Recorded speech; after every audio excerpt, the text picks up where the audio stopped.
Okay, welcome back. Today we're doing something very exciting. If you saw the last video, you know I've never done this on any car. And disclaimer, if you hear screaming in the background, there's a baseball field and elementary school like right there. So we're just gonna have to ignore that. But we're gonna be installing lowering springs on the Model 3. I've never lowered a car before, even though the Subaru is lowered. That was how it was when I bought it. But just to show you what they look like, these are from Unplugged Performance. They did not sponsor me. I wish they did. Unplugged, if you're watching this, hit me up. But here they are. This is going to be probably a rear spring, but we'll figure that out in a little bit. It's got this nice plastic cladding on here to help reduce noise. But that being said, let's see what tools that we need. So first off, we're going to need a low profile jack. Right here, I just picked this one up yesterday. Harbor Freight Special. My jack was too tall to fit under the car, even at stock ride height. So hopefully this one will do a little bit better for us. Otherwise, we'll have to build some ramps out of wood or something. I don't know. But we'll figure that out if we need to. You're gonna need a torque wrench right here, also from Harbor Freight. You're gonna need some jack pads. Got these on Amazon. So they look like they just kind of stick underneath the car to help protect it. You could use a piece of wood, but that's not recommended. But as long as you're on the right spots underneath the car, then you should be okay. But then you could have slippage and all that. So I would recommend just getting those. They're not that expensive, like 20 bucks. We're gonna need a spring compressor. I rented this from O'Reilly's or AutoZone. I rented it from AutoZone. You can get it at pretty much any tool store. So next, we're gonna need a suction cup or a hook. We'll go over that in a minute. A singular jack stand. A impact. Hope this one's powerful enough. It kind of sucks, but we'll see.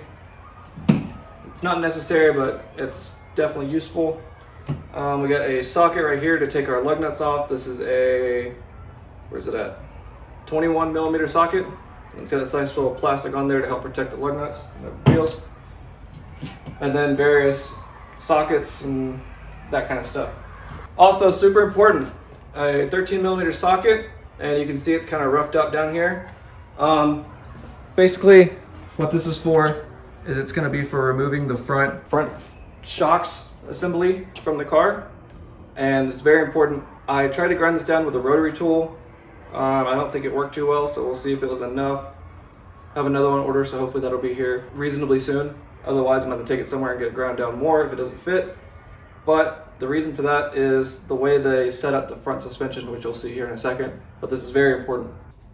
So it looks like from the ground up to the bottom of the fender here is 2 foot 4 inches. So first things first, we're going to move the frunk.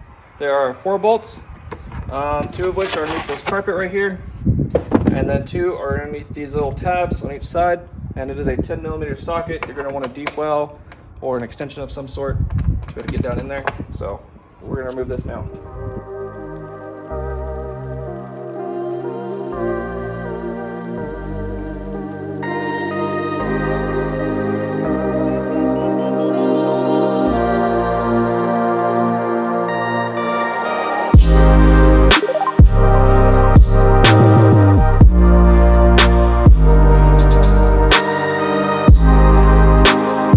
Do a quick overview of what we just did. So 2 bolts underneath the light, disconnected the light.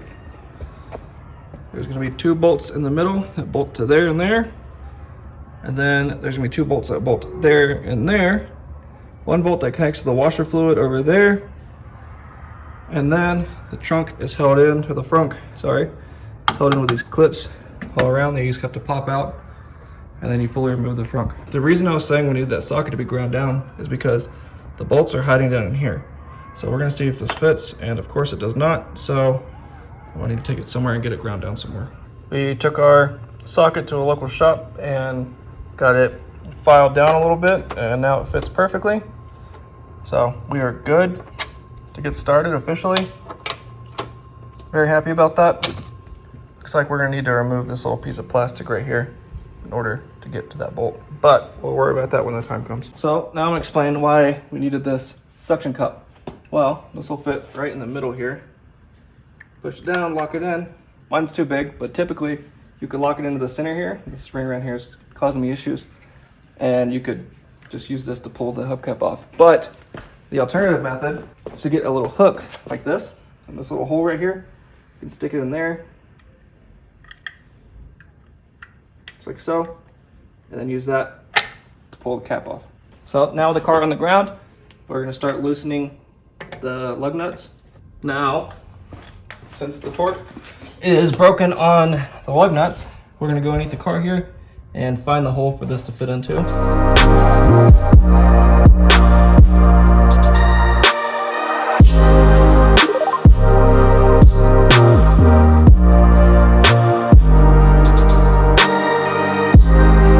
Now the car's off the ground. We got a jack stand under here. We have to leave the jack under there, which is very unfortunate, but being brand new, I don't think we're gonna have any issues out of it. But it's tightened down as far as it'll go, so now we're gonna start taking our wheel off.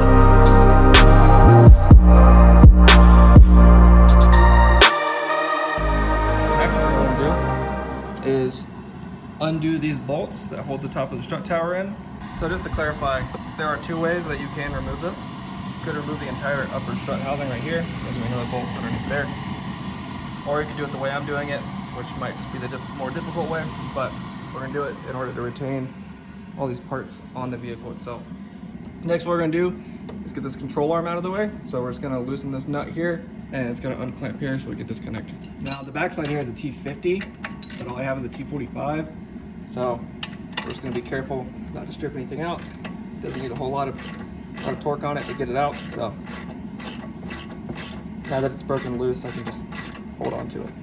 Now we're gonna take a mallet and gently tap this bolt out here.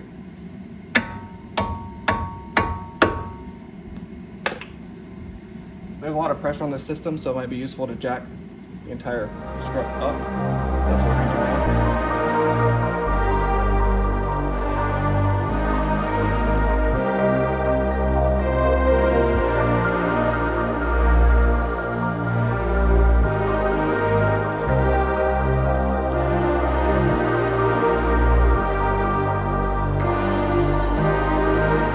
Next, what we're gonna undo is the control arm linkage right here. That is a 18 mil. I have a 19 and it fits, so we're gonna send it. So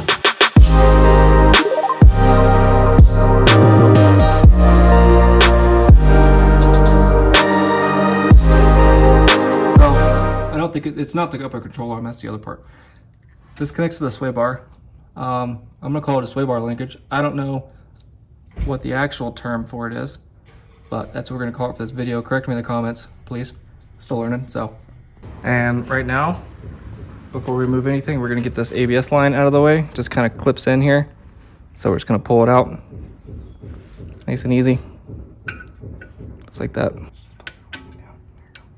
Next, we're gonna remove the lower control arm. There's a bolt right here and then a nut on the opposite side. It's a 21 millimeter. And we're just gonna disconnect that. My impact isn't powerful enough to undo the bolt over there, so we're just gonna take a breaker bar and get in here. Try to show it to you. There it is. That's the bolt on the other side. So we're just gonna take our breaker bar and get on that.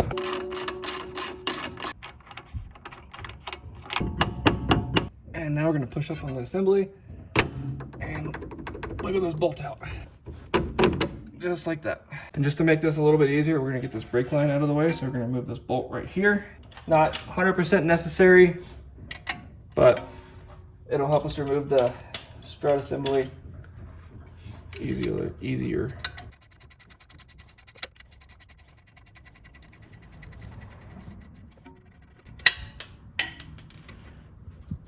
There we go, that's free.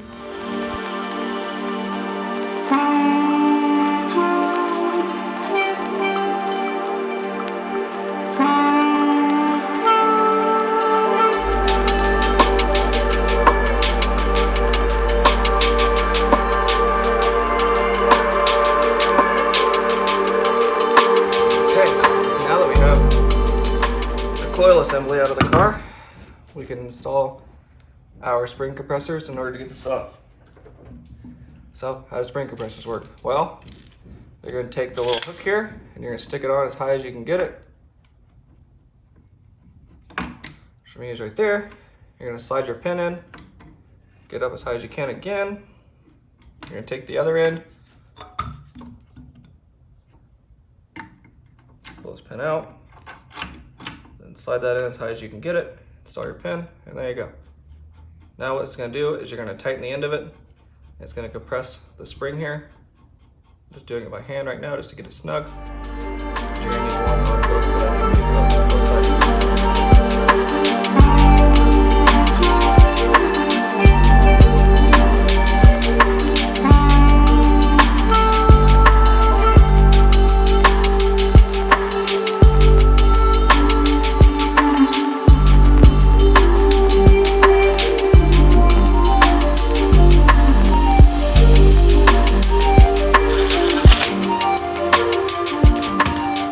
Now with these installed, we're gonna move this little plastic top right here and expose the bolt on the top hat. So once we get these tightened, we can take this bolt off. And make sure you use these and not just take this off, because it's very dangerous. There's a lot of tension on this spring and it could kill you, or it could injure you, or it could break something in the process. So do not do that.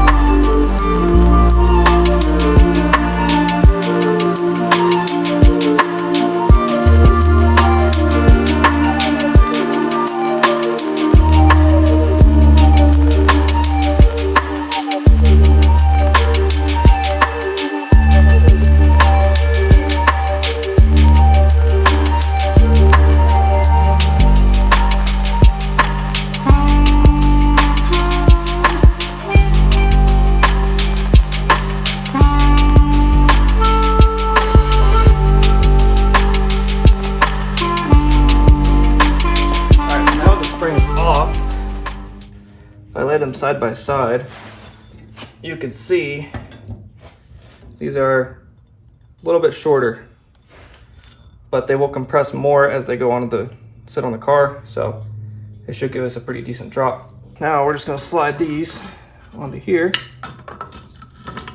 and work them on there. Now this little plastic bit. Right here we've got our bump stop, which we pulled out of our top hat right there. Unplugged Performance recommends to cut this in half. I'm not really gonna cut it in half. I'm just gonna cut it in the middle of this line here, the first section, just to shorten it. So we've got our Dremel here with a cutoff blade on it, and we're gonna do that right now. Please wear safety glasses if you're gonna do this. I could not find my safety glasses, so I'm gonna be wearing a airsoft mask. Hopefully, if it breaks, this will be enough protection.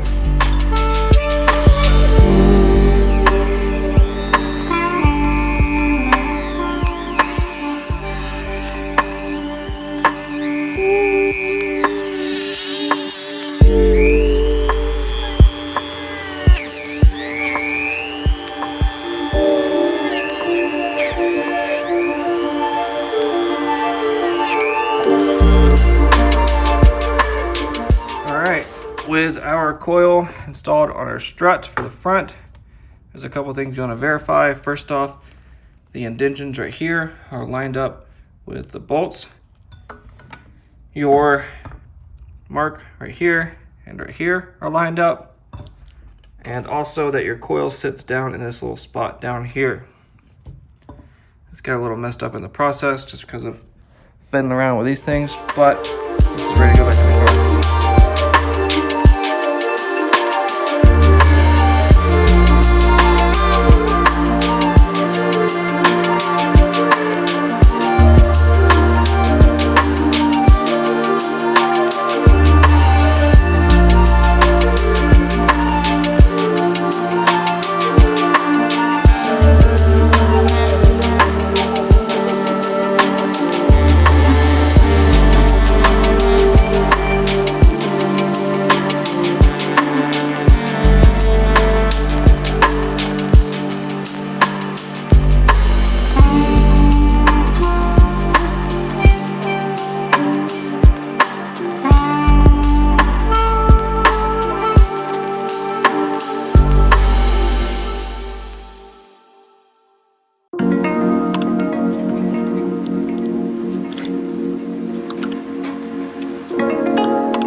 those are loosened on the bottom. We have two 21mm bolts right here that we're gonna take off just like we did the front.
It's done. Wasn't the easiest thing I've ever done, but we did it. May or may not have broke something, I don't know yet, but it doesn't matter. Springs are on now that the wheels are on and torqued and the center caps are installed. We can do the other side, and tomorrow we're going to go in alignment so that everything looks right, but it's not going to be quite the right fitment right now what the springs are actually going to look like, because they're going to settle a little bit over time, and because the car is sitting uneven, it's not going to sit quite right. But just to show you what it looks like, we went from this to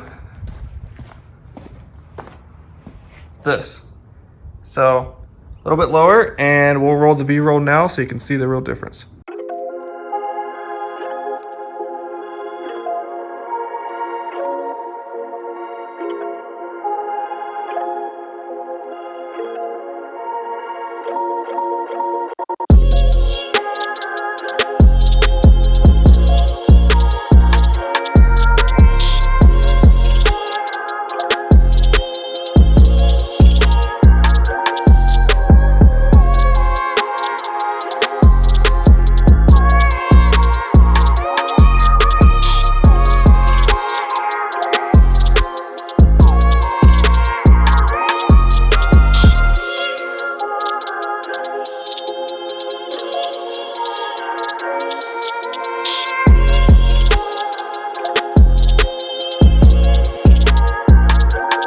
Okay, now that they're on, there's a very noticeable difference. And at the beginning of the video, we measured the distance from the ground to the wheel arch. So we're going to measure it again just to see how much of a difference it made. So we're going to go roughly right here in the center. And we're looking at just above 2 foot 3 inches. So here's what it was before. I don't remember, but I can just look at it and tell you that's a noticeable difference. It was monster trucking before. So I'm very happy here. So final thoughts on doing this kit is I would do it again, yes, but at the same time, I did mess up a couple places, so I didn't put the mark on the left side of the car. So that's an issue. That could have saved me a couple hours, is what it is. But if I were to do it again, I would just take the front shocks to a shop somewhere and have them put the new springs on for me, and then I just reinstall the shock in the car. I ended up taking that left side to a shop and having them do it. It was like 60 bucks, I think, maybe 40 bucks. It wasn't that bad, and it would have saved me, I don't know, a couple hours. And I ended up buying a new impact anyway to try it, because the other one was like overheating and like dying, and I didn't have enough batteries and blah blah blah. It was it's a pain, just a pain. So next time I would definitely take it over there and have them swap the springs out for me. But we're done. Looks great. And yeah, let's get to the outro. Thank you so much everybody for watching, as always.